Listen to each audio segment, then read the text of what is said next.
علیکم ورحمۃ اللہ وبرکاتہ۔ ایک واقعہ ہے جو 99 قتل کرنے والا ایک مولوی کے پاس جاتا ہے،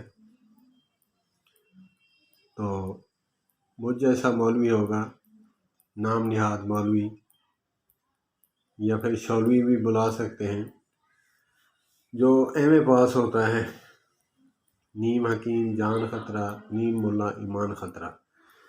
تو اس سے پوچھا کہ یار میری بھی بخشش ہو سکتی ہے؟ کہا کہ یار 99 قتل کر کے پھر پوچھ رہا ہے تیری بخشش ناممکن ہے۔ کہا کہ چل پھر تیرا جو ہے نا صفایا کر کے 100 پورا کرتا ہوں، ٹھیک ہے، بخشش تو ہونی نہیں تو تیرا کام تمام۔ مجھے اگلے دن بیٹھا تھا دینی محافل میں، تو ایک کم سن بچہ جیسے حضرت عبداللہ بن عمر رضی اللہ تعالیٰ عنہ سے، صحابہ کرام سے نبی پاک صلی اللہ علیہ وسلم نے جو ہے سوال پوچھا تھا، تو بعد میں حضرت عبداللہ بن عمر رضی اللہ تعالیٰ عنہ نے عرض کی، اے ابا جان اس سوال کا جواب مجھے آتا تھا، بڑوں کا ادب کرتے ہوئے میں نے نہیں بتایا۔ تو اسی طرح مجھے اس نے بتایا کہ وہ عالم نہیں تھا، وہ شخص ہم جیسا جو ہے عبادت گزار، عابد، زاہد تھا، عالم نہیں تھا۔ تو میں نے کہا کیسے؟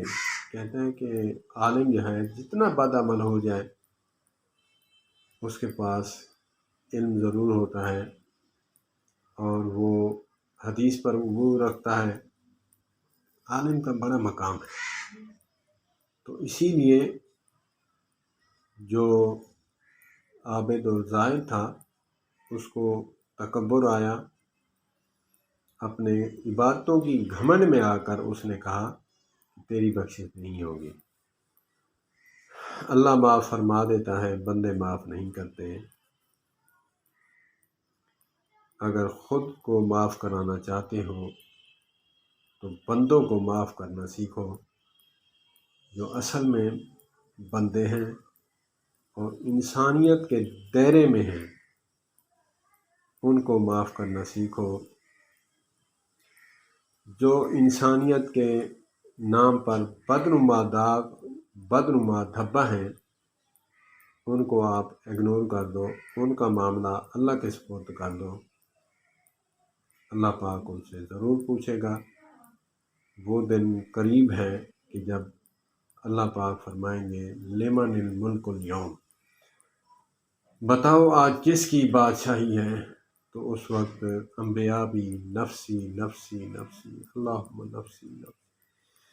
اللہ پاک نبی پاک صلی اللہ علیہ وآلہ وسلم کی اطاعت کرنے کے بعد ہمیں شفاعت نصیب فرمائے۔ والسلام علیکم ورحمۃ اللہ۔